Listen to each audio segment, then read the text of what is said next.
This is Private Matters. I'm Max van Praag, authentically thriving in intimacy, sex, and marriage. Today's show is about alternative lifestyles in sexuality, intimacy, and marriage. And my guest today is Hines. Welcome to the show, Hines. Thank you. Hines, you are someone who lives an alternative lifestyle, BDSM lifestyle. What does BDSM mean? BDSM has become, it actually stands for Bondage, Discipline, Sado Masochism. But it's actually, at this point now, has become kind of an overall term for a lot of different alternative types of play, encompassing a lot more than just sadomasochism and bondage and discipline. A lot of different expressions, and what do all these expressions have in common? That it's something that's a little off the common road. Yeah, not your typical pure sexual. It encompasses fetishes and different ways of sexual play and sexual intimacy that we would have to term alternative to the normal just sexuality. Yeah. Because a lot of people are rejecting or judging this type of lifestyle. Well, I think out of a lack of knowledge or misconception about BDSM. More than anything else. I think most people, when they come to actually understand what BDSM is, and understanding the lifestyle itself and the people in the lifestyle, they tend to have a little bit more of an open or a little bit more of an acceptance for what BDSM is. Yeah, what I notice if I look at people in this community, in your community, or people who on FetLife, which is a website very much devoted to this lifestyle, is the honesty of people just really being very frank about who they are and their not so beautiful sides, or their sides that are not looking pretty, and the genuine honesty with which people communicate and really get into agreement with their partners, right? Well, honesty is one of the key things of this whole lifestyle. Because we are dealing in alternative ways of expressing ourselves sexually, and some of them extreme. Trust and honesty is very important. So a lot of people, and I think also it's a sense of community, because once you know that you're into this also, we're both into this, we're all into this, you feel a little bit more open to talk about some of these things as opposed to trying to hide them or being dishonest about them.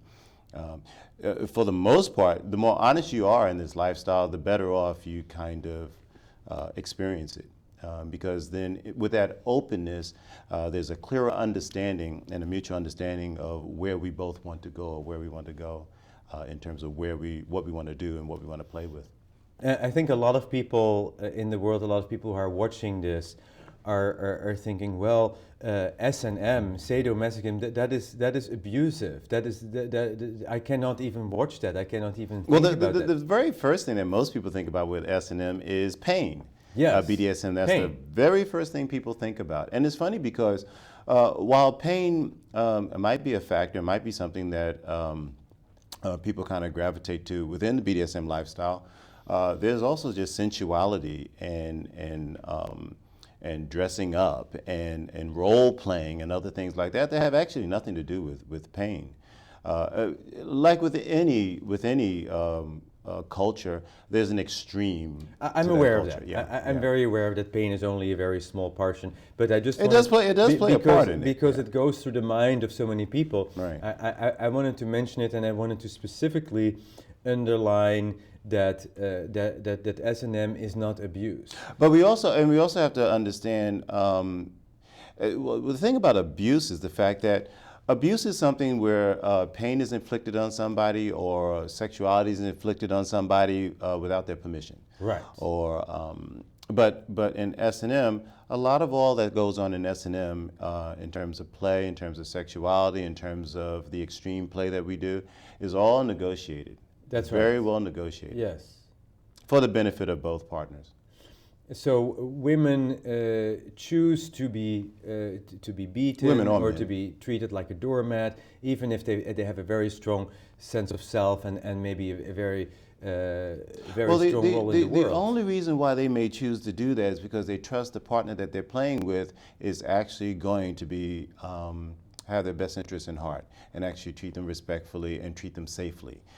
All of this is really just a way of playing with each other in extreme ways that is very, very safe. For instance, why people get on a roller coaster, I cannot understand. To me, it seems very dangerous to go on a roller coaster and be, thrashed around in heights and coming down.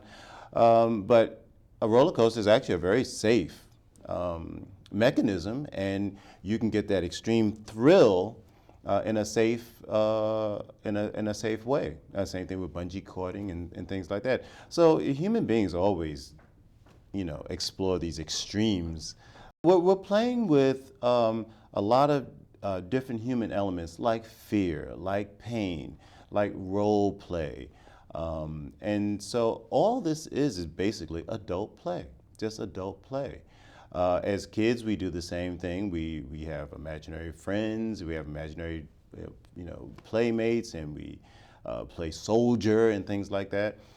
As adults, why can't we play also? And play with what we have in terms of sexuality. Play meaning taking on other roles, having other names. I know one of your other names is Master Hines. Is that right?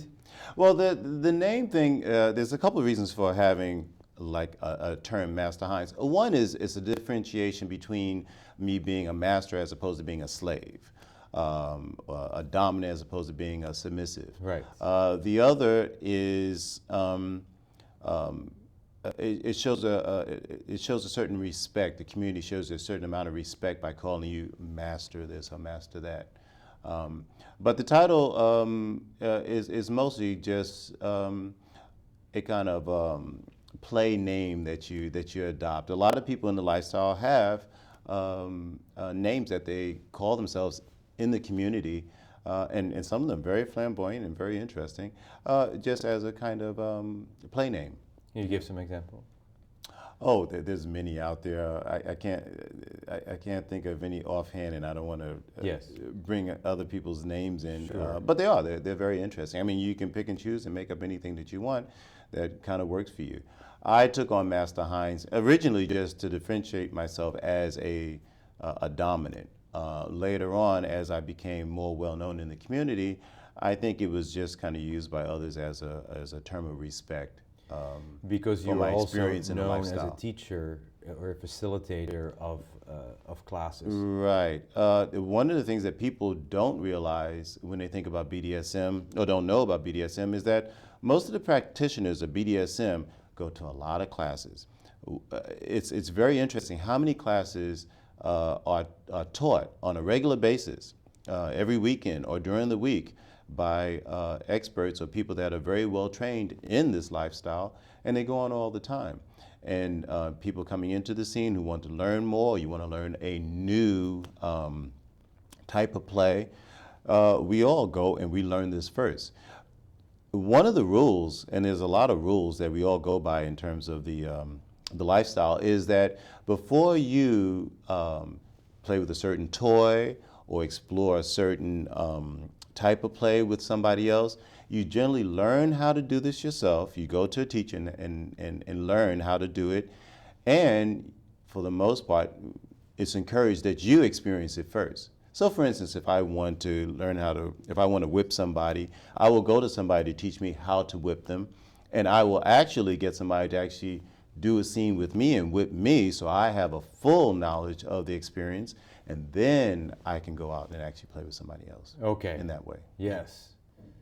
Yeah. So you first have to be receiving that. Right, Yes, experience it yes, yourself. So you experiencing really yourself, have yes. a full knowledge of it. Because it's funny, even with bondage or something like that, you think you really know what it's all about after you've been taught it, but it isn't until you are actually put in that same position as you're going to put somebody else in that all the nuances of that experience actually come to you, and you remember those things when you go and do a scene with somebody else. And you yourself have you have experienced the Oh things that yes, most definitely. Most definitely. you live this lifestyle in your marriage, correct? Yeah, we do play and we do role playing and things like that. And what's interesting is everybody is different. So I may meet this person likes this and this. I meet this person likes this and this. And so not everybody's into everything. That's something that's very important to understand. Not everybody's into everything. And not everybody is into everything 100% of the time. No, So, people do change. So you have certain times that you play, that you give each other a cue, or you play you're all the time in those roles 24/7. Some people are, some people aren't, right? Right.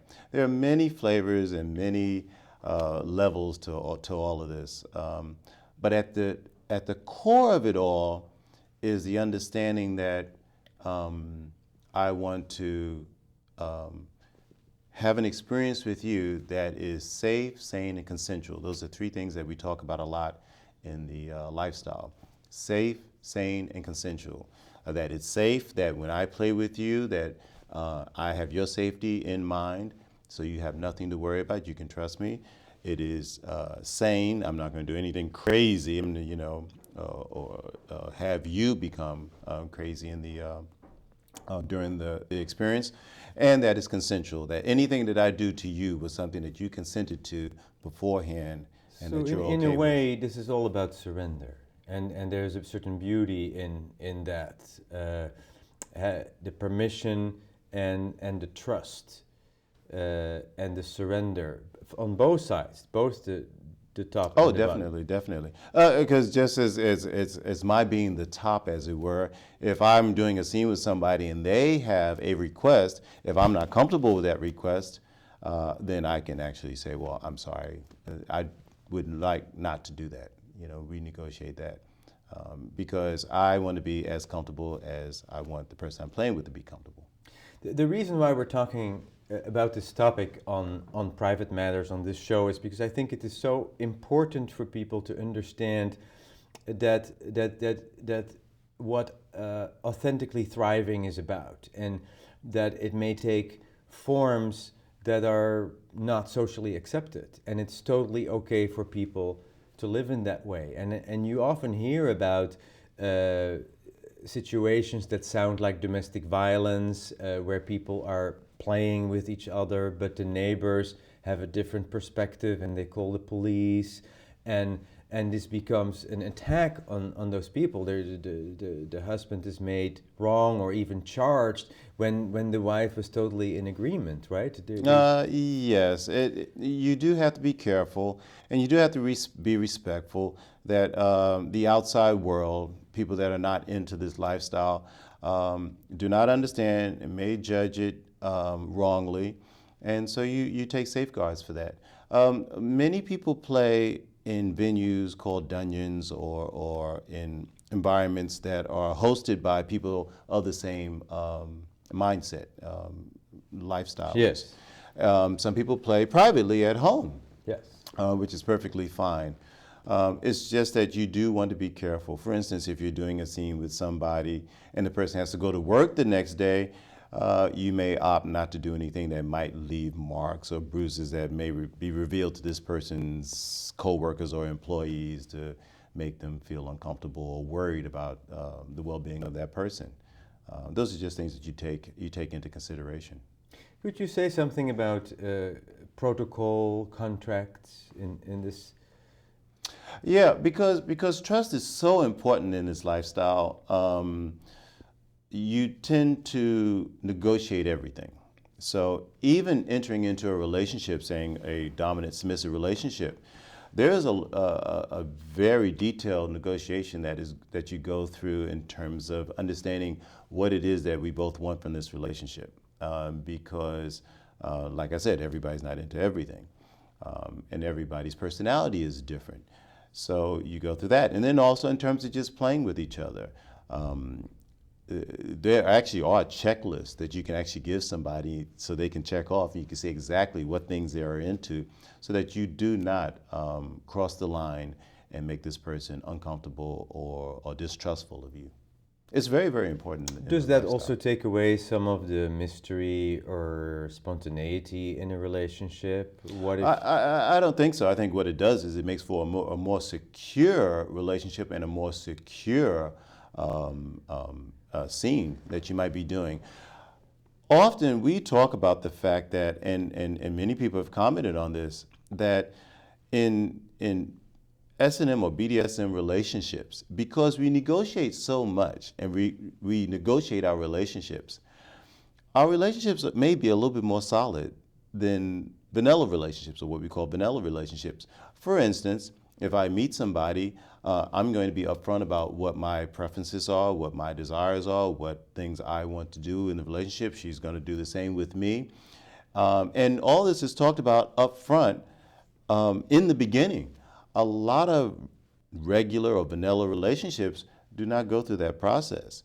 There's a dating period, and then at some point, the two come together, and maybe all these things haven't been talked about, and then surprises come up. You know, this person wants to do this, or this person wants that. or they actually engage in BDSM practices and role play without being conscious about it, and then there is this confusion about, oh, is this okay? Am I safe? I'm enjoying this, but this is not done, or this looks Right. like abuse. In the case of relationships, somebody may have a desire. Maybe they want to be, for instance, tied down to a bed.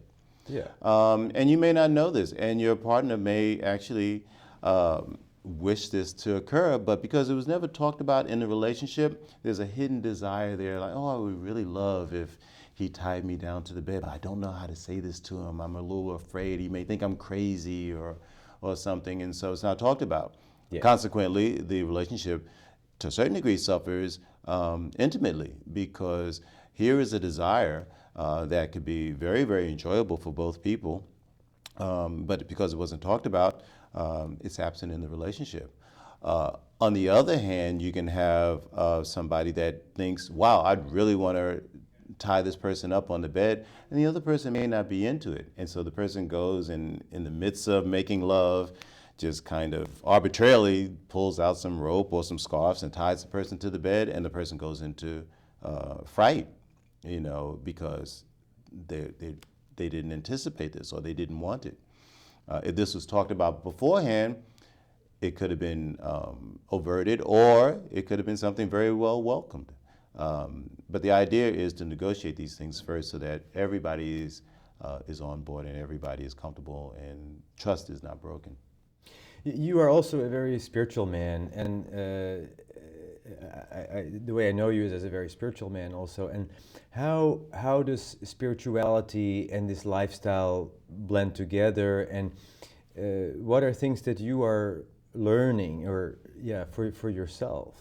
Well, one of the things I came to realize in the lifestyle, as I started going more towards a spiritual direction with the lifestyle, was that all the stuff that we do was actually done, has been done in other cultures for spiritual reasons. Spiritual cultures, in the desire for transcendence or spiritual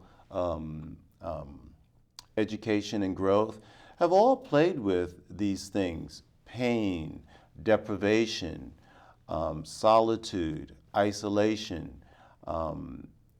These are things that were done to the body, to heighten the body's awareness, to heighten the body's,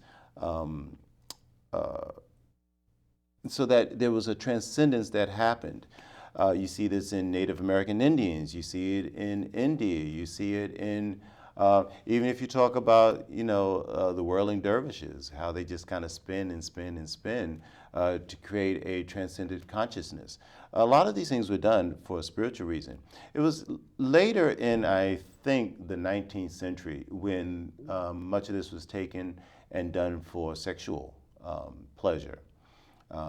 So as I started learning about this and through my own experiences and my own spiritual attitudes, I started taking this on as a very spiritual experience.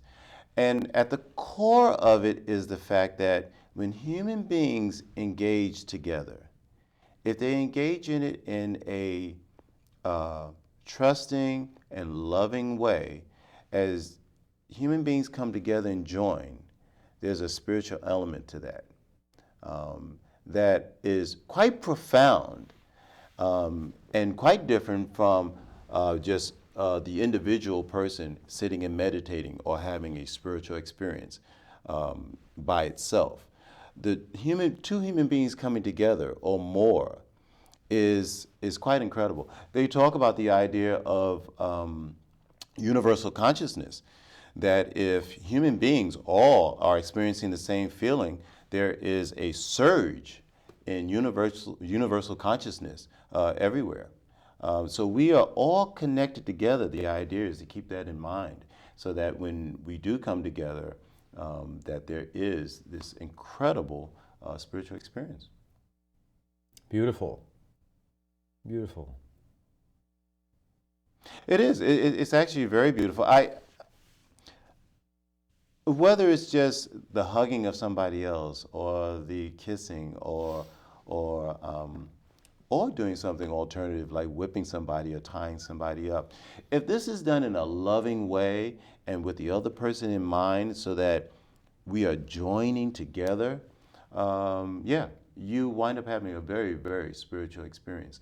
And many of the practitioners in BDSM will tell you that after a scene, most of us are extremely high, what is called a space, where it takes us a little while before we get grounded, because we have experienced something very physical and very unique and very, very transcendental, that we have to take a little while before we actually get grounded again. It takes you really to a different state. It takes you to a different state. Yeah. Euphoric, yeah, you name it. It's a euphoria, but it is also physiological, because in many of these scenes that we do and things that we do in the lifestyle, there is either a increase in endorphins, the pleasure chemical in the body, or adrenaline.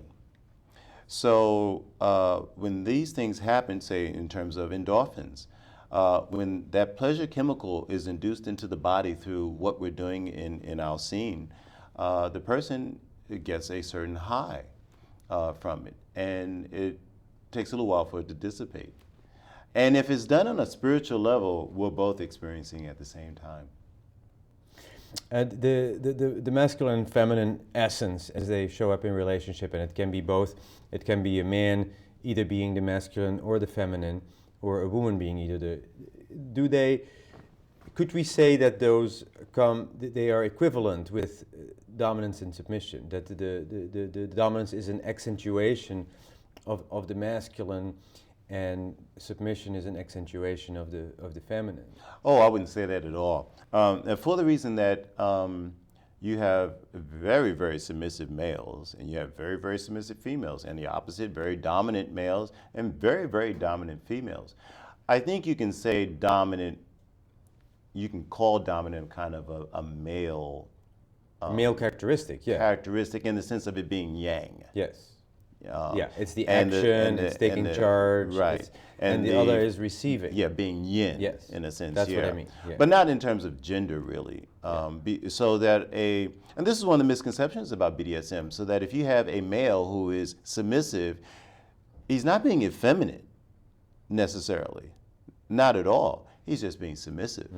That's important. That's it's very, very important. What you're important. Saying. So a male who is submissive, who enjoys being told what to do or pleasing his partner on her terms, is not necessarily a feminine man. No. And you see this in terms of, say, service. When you look at a butler, a male servant, a butler, you wouldn't think of him as being feminine. He is just in a service mode, and being submissive to, the master of the house. But you wouldn't think of him as being, effeminate or feminine, necessarily. No. The same thing in terms of female dominance. A woman that is dominant isn't necessarily, male. It doesn't necessarily give you male characteristics in her actions. It is just a dominance, a yang, if you want, energy to the experience, but not genderfied. I tend to think that oftentimes women who are with a man that they can't fully trust and respect, that they're suffering. They're suffering because they cannot surrender as a woman to the degree that they actually would like to surrender in that relationship. So they are taking more charge, but not because that is so natural for them. It's because their man is not strong enough, or they don't trust him, and they feel like if they don't take charge, then everything's falling apart. I've talked to a lot of women in my life who feel that way. I suppose, but basically, dominant and submissive traits are just they're personality traits. Okay. Either you're a dominant or you're submissive, and that's whether you're male or female or whatever. And it could switch is and either switches. one. There are people who like to switch. They like to be dominant sometimes, like to be submissive other times. The ultimate in role playing. And this is one of the problems in regular relationships, or could be the fact that people don't identify that they are more dominant than submissive. So basically what happens if you have a dominant person who then gets into a relationship with another dominant person, well, that could be a problem because you have two dominant people kind of vying for control. That could be a problem. The same thing if you have a submissive person getting together with another submissive person. Well, you don't have anybody really taking charge, and there's a kind of, Yes. Good point. Yes. So Yes. understanding what your particular personality trait is actually very, very helpful. It took me a while when I was younger to realize I did not get along very well with very dominant women. I may have thought this woman was very attractive. I thought she was very nice. But her dominant traits rubbed me the wrong way. Now, that didn't mean that I wanted somebody that was submissive that I could just totally walk over and control. No, that's not the point. It's the fact that maybe I just didn't want to be very controlled. And so somebody that was a little less controlling, that was maybe a little bit more towards the submissive side, was a much more comfortable fit. Consequently, that submissive person was actually looking for somebody that was a little bit more authoritarian, a little bit more dominant, that may make the decisions a little bit more. Not all the time, but maybe every once in a while, that person can actually make the decision. And so there you have a perfect fit. So the idea of dominant and submissive, male or female, actually aids in the relationship. Once you know that that's your personality trait, you then match yourself up with the one that will actually work for your relationship. So Hines, you are a dominant man, and you are somebody who's highly respected in this community, in this BDSM community, and you radiate a lot of confidence and comfort with yourself. Are there situations in which Master Hines can be thrown off? Oh, definitely. And like, okay, I need some time to gather myself, or to... Oh, many times. Yeah. Goodness gracious. Yeah. Because I'm only human. Yes. And one of the things about the lifestyle, and one of the things I had to learn was humility, and also learn to rid myself of ego. Because especially once you get known as a dominant and you do get the respect of a community, then you start to almost believe it. And you also feel almost the expectation that you're going to behave in a certain way, that you know everything, or you are, since you're good at this, you're good at that. But no, there are times when I don't know what to do, or there are times when I'm not sure. I myself, I have mentors that when I don't know about something, I go to my mentors and I ask them, because they're the ones that taught me. They're the ones that brought me up in this community. So the idea of humility is very, very important, so that even though you are the dominant one, you don't know everything, and that you're only human and you have frailties. And I'm not comfortable with all situations. For instance, like there's certain play that I just can't do. Right, it's not your thing. It's just not my thing. Yeah. As much as I would love to please this person, I'm sorry, it just isn't something I'm very comfortable with. Yeah. And saying no is as powerful as saying yes. Very important to be able to say no, right? Right. Then if you say no, the person can trust your yes. If they know you, it's very important. Right. Like for instance, if I'm doing a scene with somebody, and I think this person has had enough. Yes. Now the person may really want more, but I'm looking at them, I'm going like, I think they've had enough. Either I think maybe they're a bit too tired to go on, or maybe they're dehydrated and need some water or something. Whatever it is, it's my responsibility to key in on this person's. It's part of your responsibility as a dom, to really care for the submissive, to make sure she's safe, or. And so I may just cut the scene short. Now, after the person may go like, "Oh wow, I was fine. I really want to, go on."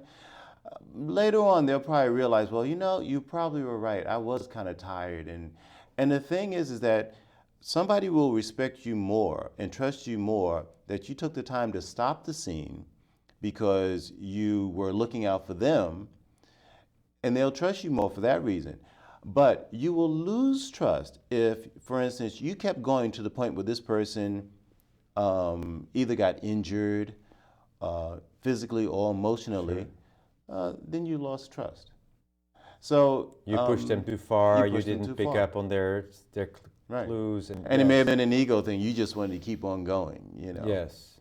Yeah. Yes. I make the differentiation between a spiritual player and a power player because I think it's very important. Yes, I've heard you say that before. Please explain that.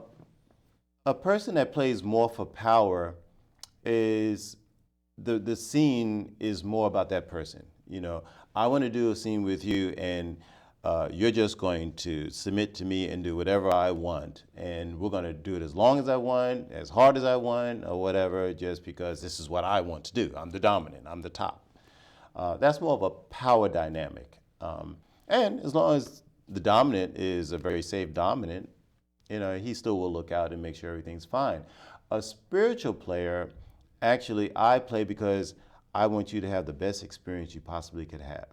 So I'm going to do whatever it is I need to do to make you fly, in a sense. So I won't do things that I know you may not like, because if you get frightened or if you start to worry, then maybe that might not work in terms of the pleasure that I'm actually seeking for you to have.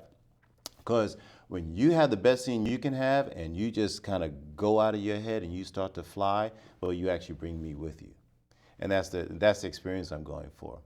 Now, it all depends on who you're playing with, because some people you may play with may want a very power-oriented scene, and some people may want a very spiritual scene. So. You said you have mentors.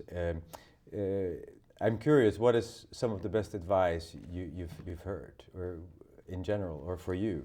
Well, in coming up in the lifestyle, I had mentors around me, and I watched them. They advised me, and you really did learn a lot about protocol and what was right and wrong in the community. For instance, we were taught safe, sane, and consensual. We were taught things like if I had a what did you just say? I think that's safe, sane, and consensual. Can you explain that? Many people. Well, again, the idea that if you play with somebody, you have to make sure that they're safe. Your scene and your play has to be sane, and you have to make sure that it's consensual between the two of you. That you're not doing anything that is unconsensual. Okay. The other thing is safe words. We were taught to respect safe words. If during a scene, Which are? mostly, for the most part, the general ones are yellow, green, and red. And they mean? Green, yellow, red. They mean? So green is not often used, but obviously, you know, somebody is okay. They want to go forward. They want to keep going, so they might say green. Yellow, it might mean, you know, slow down. That was a little bit too much, or, you know, I may need to stop for a second. Red means stop. You know, this person, for whatever reason, may cry out red, which is a signal, which means that the scene should stop. For whatever reason it is, this person may be uncomfortable. This person may have gone someplace emotionally or mentally. It may have been too painful. Whatever it was, they want to stop the scene. And we were always taught to absolutely respect safe words. That was very, very key. But even beyond that, we learned protocol and respect. You respected your elders, the people that came before you, that knew more than you. There was a certain amount of respect that you gave them. And just so many other things, like I said, etiquette, you know, how to behave, how to dress. You know, you dressed a certain way. It was all done under the guise of really being as respectful a person as you could possibly be in this lifestyle, and respecting the lifestyle. That's a beautiful way to talk about it. So so it's actually about respect. Yeah, yeah. And I so think a lot of people don't see it that way, but it's very good that you're saying that. But you know, that's generational. I think, as you notice in every cultural lifestyle or community, as generations change, so do the protocols, and so does, you know, things like respect. But like mentors, even to this day, if I have a problem, I know who to call. I know who to go to. I know those elders or those people more experienced than me that I can go to and ask questions. When I was actually investigating this whole idea of spirituality in S&M, I wasn't quite sure anybody else who to talk to about this. And so I went around and I talked to one of the old guard leathermen in the community, and I asked them about it. And then I found a friend who I knew was very spiritual, and I just kind of asked them about it. And we had a very wonderful, long conversation, which aided me extremely in understanding where I was going and what was happening to me in this spiritual direction with BDSM. Yeah. Very, very fascinating. Fascinating to hear you talk about this, Hines. We are talking about authentically thriving, and it seems like you found your way, or you found something that's really true for you. I think it's a way. It's just another way. I think for intimacy and for thriving for intimacy, everybody has to find their way. I do think at the core of it all, at the core of BDSM, at the core of any alternative lifestyle, at the core of intimacy in and of itself, is the idea of trust. Knowing yourself, knowing who you are and what you need and what you want. Matching that with somebody that you can trust and that also has your best interests in heart. Knowing what you need, what you want, and finding somebody you can trust and who has your best interest at heart. Right, right.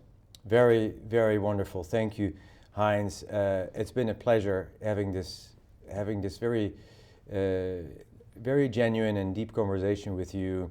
This is Private Matters, authentically thriving in intimacy, sex, and marriage. We will be back with other topics. Please visit our website, www.privatematters.tv. Yeah, thank you very much. Quem mostrava esse caminho longe, quem mostrava esse caminho longe, esse caminho para Santo Tomé. Quem mostrava esse caminho longe, quem mostrava esse caminho longe, esse caminho para Santo